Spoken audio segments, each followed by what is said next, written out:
everyone. So welcome back. We are about to start embarking on the journey of cell transport. So we know about cells. We know what makes up a cell. We know the types of cells. So now let's actually get into cell transport. And I know that's going to be a complicated subject. So I'm going to try to take it as slow as possible, but if you feel the need to, because I know I speak pretty quickly, I try to slow myself down for these videos, but if you need to slow me down even more, you can always click here on YouTube and change the playback speed if you click on the little gear. So if you need that, it's there for you. Alrighty, let's begin. So if you remember, we talked about the cell. We talked about how the cell membrane is mainly made up of lipids and proteins. Remember, the phospholipid bilayer is the cell membrane, and the proteins are those channels to be able to move molecules in and out of the cell. So that is what is called cellular transport, cell transport for short, right? So cellular transport is divided into two main categories. We have passive transport and we have active transport, and the way they work is very different. So there's some vocabulary that I need you to understand, and yes, I'll have this on Quizlet. We have concentration. So high concentration is when there's a lot of particles in the area. Low concentration, not that many particles in the area. So concentration is just the amount of stuff, right? So if you have very concentrated juice, it's very flavorful. It has a lot of juice. If you have a watered down juice, it has much less actual juice particles and just a bunch of buffer, right? That's the same idea. So in our bodies, particles move easily from high to low concentrations, because if there's a lot of something somewhere, it's trying to go somewhere else, right? Just like people, if you see the line to get into one restaurant is really, really long, you're probably going to go to a restaurant with less people, right? Unless you really, really, really like that food, but to each their own. Most people will go to a restaurant with less people, right? So the same thing happens with particles. They try to move from high concentration areas to low concentration areas. They do this because we want to maintain balance, right? Everything in the universe wants to maintain balance. So balance is also known as homeostasis. So homeostasis means balance. Stasis means state of. Homeo, similar, comes from the homo prefix that you should have learned before, and stasis as well. So that word should not be too difficult to figure out if you remember your prefixes and suffixes. ATP. This is an energy molecule. Okay, so just like we learned all the biomolecules, this is a new molecule. This is an energy molecule called adenosine triphosphate. ATP for short. It's just the initials, right? It's located in the mitochondria, of course. That is the powerhouse of our cell. That's where we get our energy from. So the energy we get from the mitochondria is ATP, right? This molecule right here. So this is the ribose, this is the phosphate, and this is the adenine. That is what makes up adenosine triphosphate. So if you remember your suffixes, ribose is telling you this is a sugar, which makes sense. We have a little bit of sugar, we have energy. The phosphates, it says triphosphate, so there's 3 of them. And then the adenine comes in as well. So once you mix all the 3 parts together, you get ATP. Now, passive transport is when molecules are able to move throughout the membrane without the use of energy. So passive is somebody that is calm, right? Somebody that doesn't get bothered easily, that can do things simply. They can just move around. If there's something going on, they can just go somewhere else. They don't have to be bothered by it, right? So the same thing happens with the molecules. They go from the high concentration area to the low concentration area without a care in the world. They don't need the energy. Please excuse the typo here. Particles go against the concentration gradient. That's wrong. Particles go with the concentration gradient here. I didn't double check these slides before I started the video, so I'm sorry. I'll fix this for class. So we go from high to low concentration. That is the concentration gradient, right? That's the regular flow. That's what's expected. And there's no energy needed. Our cells are just doing this naturally, right? Making sure there's balance and there's not too many in one side of the cell or the other, right? So remember how we said the membrane has the extracellular side and the intracellular side. So what's inside of the cell and what's outside of the cell have to be balanced, right? We don't want too many things inside the cell, but we also don't want too few things inside of the cell. So this motion in and out of the cell is to maintain homeostasis. And so regularly, our cells would naturally let out any extra concentration, right? So if it's a very high concentration, naturally it would leave the cell, or vice versa. Enter it if it doesn't have enough. Now, active transport is the opposite. So they're moving against this natural flow. They're going from the low concentration to a high concentration. In order to do that, we need energy. Okay, so for example, think of when you drop something. It happens naturally, right? The force of gravity pulls it down to the floor. And if you try to pick something up, that's going to require some energy. You're going to need to use some muscle, right? Make a motion, do something with your body. So you'll be using up energy. Whereas dropping it requires no energy at all. So this is a similar concept. Here, we're picking up these molecules from the low concentration area and moving them where they don't want to be, in the high concentration area. So we're going against the natural concentration gradient. Therefore, we need to apply some energy. Which energy? ATP. Our adenosine triphosphate is what's going to get these molecules to move to that high concentration area. Now, there are different methods of each of them. For passive transport, we have two main ones. We have simple and facilitated diffusion. They are both passive transport. There's just a slight difference between them. Active transport, however, has three different things that we'll talk about. There's a sodium-potassium pump, there's endocytosis, and exocytosis. So both passive and active transport are moving ions, particles, and large molecules, small molecules, anything out and in of the cell.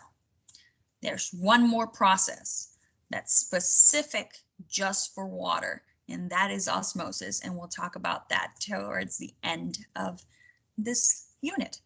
So passive transport, simple and facilitated.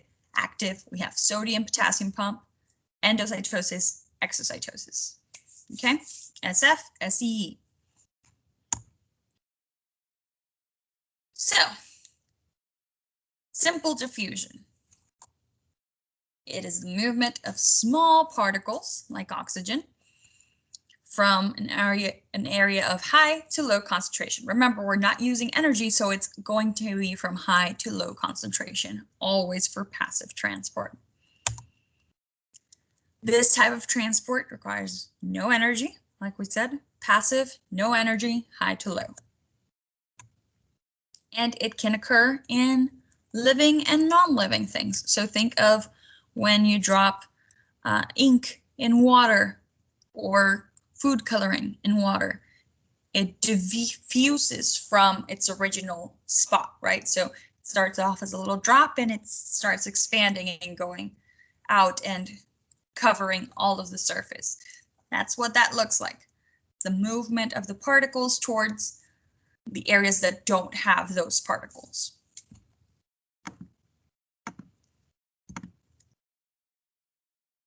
The farts, that's a good example as well. They are particles that do diffuse, and you're able to tell that very quickly. And so the closest person smells it first, farthest, smells it last.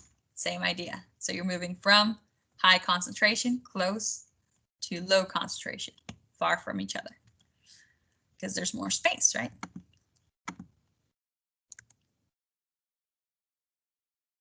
And again, remember, we're trying to reach equilibrium, and the word for equilibrium, homeostasis.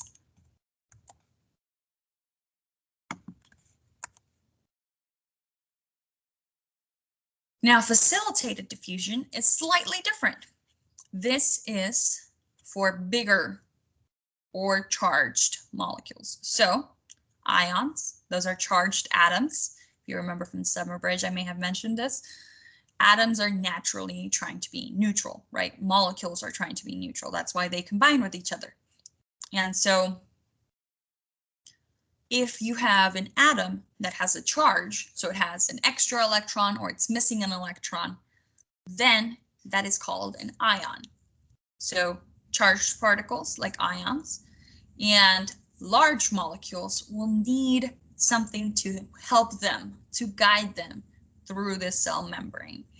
And that is these protein channels that we talked about in the cell membrane. Again, we are still moving with the gradient, so we're still going from high to low concentration because we are not using energy. Remember, diffusion is passive. So think of it like facilitated. You're helping someone, right? You have a movement of large particles like glucose, for example, from an area of high to low concentration. Again, does not require energy. It does require a channel, a pump. Those are these proteins. Now, depending on the protein channel is which molecules will go through. So the protein channels are specific to only allow certain types of molecules through. But still happening from high to low. It's going with that concentration gradient. It's going naturally. It's not getting any extra energy. It's not getting any, it's not going from low, right? So it's going from high to low, no energy by itself, but with the assistance, just the guiding pathway of this protein channel. Okay. So think of it like this. When you have active transport, they need help. So it's like a baby. They need to be carried to go from place to place. But if you have an elementary school student, if you just ask them to go down the hall, all you're giving them is instructions and a hallway with walls to follow. So they're able to get there. You help them a little bit, but you're not physically applying energy to move them.